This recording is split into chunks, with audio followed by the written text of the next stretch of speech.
Hey everybody, welcome back to the best U.S. Mint news channel on YouTube. I'm sonofasilverstacker. Today's date is August 12th, 2024, and in this video we're going to be talking about that CrowdStrike thing that happened, as well as, well, what did we learn from it? We're not going to be pointing fingers. We're just going to be saying, well, that was interesting. We don't know why it happened. We don't know how it happened exactly, but we do know how we can change our behaviors to be a little bit more safe. Now, before all that, if you're new here, don't forget to like, share, and subscribe. We're trying to get to a bazillion subs. It's a huge number. Not sure exactly what the number is, but it's got to be ginormous. Also, hey, guess what? We're always live and never edited. Now, over here to moneymetals.com. Look at that. Would you see that? Yeah, everything is up, and mostly big, too.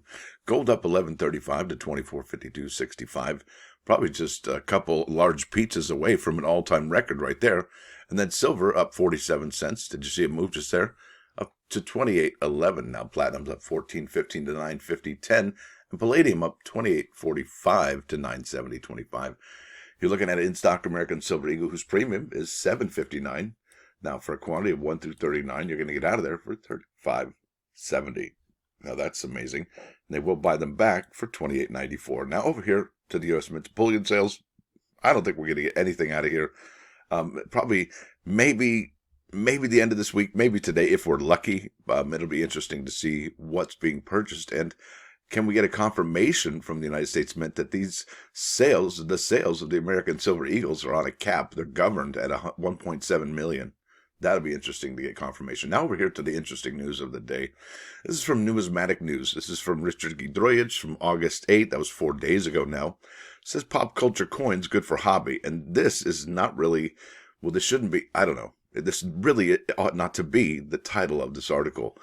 What did you glean from the CrowdStrike outage? That's probably a little bit closer. Now, the pop culture coins good for hobby. Yeah, okay, there we go. It says here, the non-collecting public's attitude towards circulating coinage as well as commemoratives may soon be changing. Wait, what? What does that even mean, right? Well, what does he mean by that? Well, the alliance between Warner Brothers and the U.S. Mint gives coin collecting an entirely new dynamic toward non-circulating legal tender commemoratives. Okay, and that's pretty standard as far as the legal tender commemoratives. That's kind of what the Mint does, right? But this is it, the pop culture twist. That's what we're doing.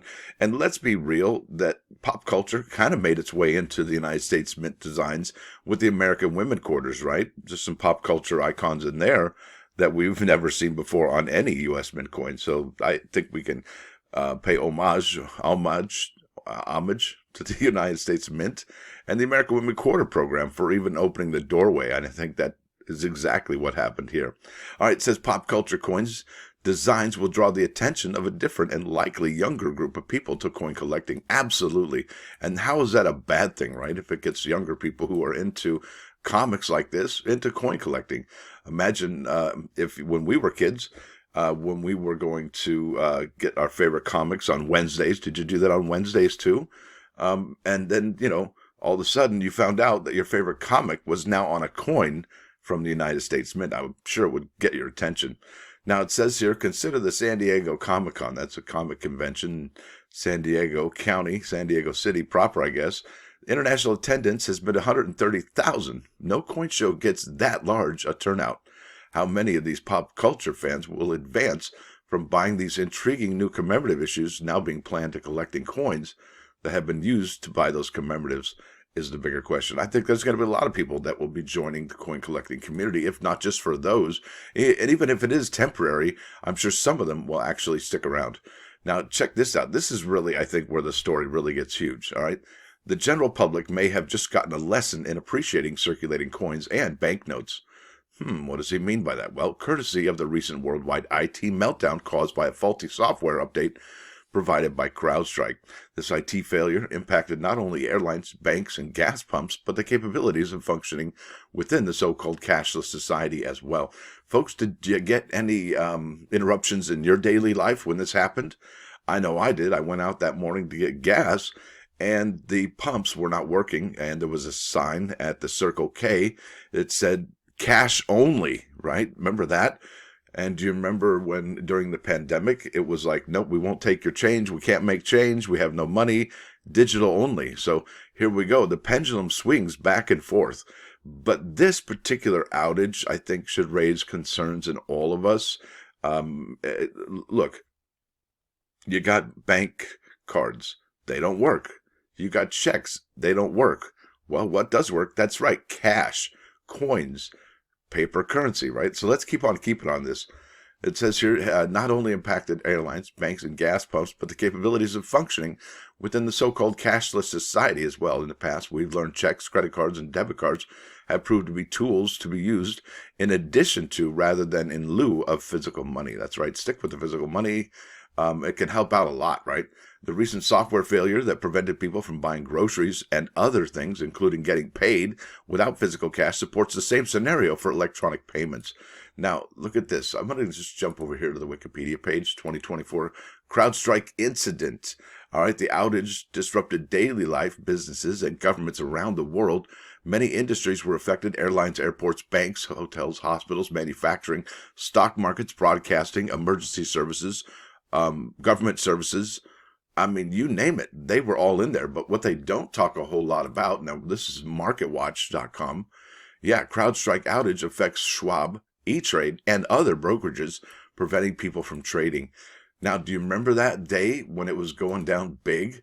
The markets were just, yeah. Imagine not being able to get at your money, right, when it's losing that value. And that's incredible, yeah. And probably during the next couple of days, the market probably did a little bit more of a correction. But that one day, you probably had to wear your seatbelt. That was a bumpy ride, no doubt about it. So what do you think, folks? Okay, so we learn that cash is still king in a lot of regards because of this outage, right? That's what we're going to glean from this particular moment in history, is that, hey, guess what? This is a pretty precarious time that we live in if everybody's going to be switching over to digital payments. And listen, it won't be the government that does that, institutes that. It's going to be things like SeaWorld, where they don't have cash anything, or it's going to be the Tampa Bay Rays stadium over there where everything is cashless, right? So when you go to these places, oh, sorry, we don't take cash. Well, that's great, and it probably makes things streamlined for your payments and everything. But if there's a physical failure, whether it's a power outage or whether it's a glitch in the software, right? There goes that whole fun. So it's going to be back to the sign in the window at Circle K saying cash only, right? But it gets bigger than that, folks, because now let me just finish this article and I'll tell you here in a second. The market for coins, be they to be used in circulation, to be a way to hold bullion or minted for collector consumption, is going to expand. Did you hear that? That's a huge, huge assertion, not contract. It's not going to contract. It's going to expand. A decline in the use of physical cash in circulation is to be expected, but the complete demise of coins after several millennia isn't about to happen. Now, that's huge, folks. And I kind of get it, because I think that Richard Gidroyich, the guy who wrote this particular article on August 8th, I think he understands, what's more valuable ultimately in the big grand scheme of things. Yes, there are coins, okay, and they're minted of certain compositions. The zinc and cent is not. However, the nickel is a good bit of nickel and mostly copper, as well as the dime, the 50-cent piece, the quarter, and so on and so forth, right? The Ike dollars. So they have an intrinsic value to them, all right? Copper and nickel, all right? Now, you look at the other side of the token, those dollar bills, they're printed on paper. So that one has value because it's said to have value, all right? Think about that. And the other one has a more intrinsic value. So I think coins are definitely, if it's in my opinion, I think coins are the way to go above the bills. And let's be real, bills are easier to hold than coins, right? So if you're going to have $25, $50, $100 in dimes, it's, easier to have, 5 $20 bills, isn't it? So there's always that to consider. However, you got to look at it like this, which one has a real intrinsic value? That's ultimately, I think, what the question should be. Now, I think that's about it. Let's go to those plus ones today. This is Proverbs 17:9.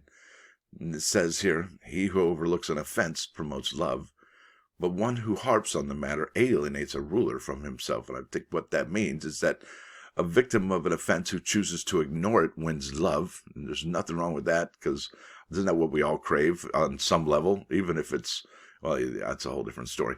But if he keeps complaining about it, the result will be ill will and alienation of important people.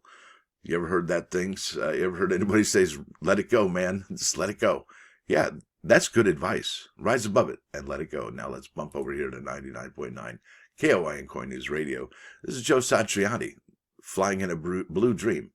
And it's a fan video by Stephen Lyttle, or Lyttle. Not sure. Never met him.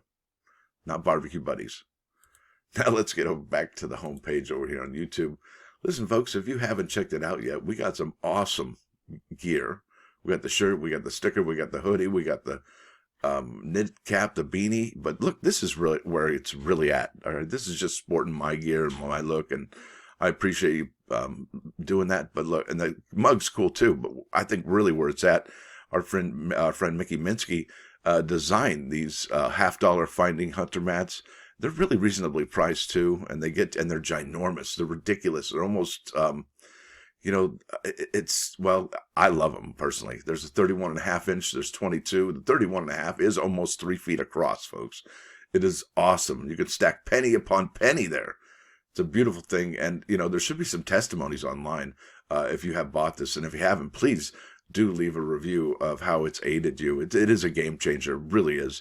And there's a smaller one too there. And we don't really make anything on these, folks. We just want to get them out to you so that you can use them to, I guess, add value to your coin roll hunting experience. Now, with that said, I want to thank you all for coming. Thanks for dropping by. Don't forget to hit that like button. And if you do like what you hear and see, hey, guess what? Sub the channel. It's free. Stacker out.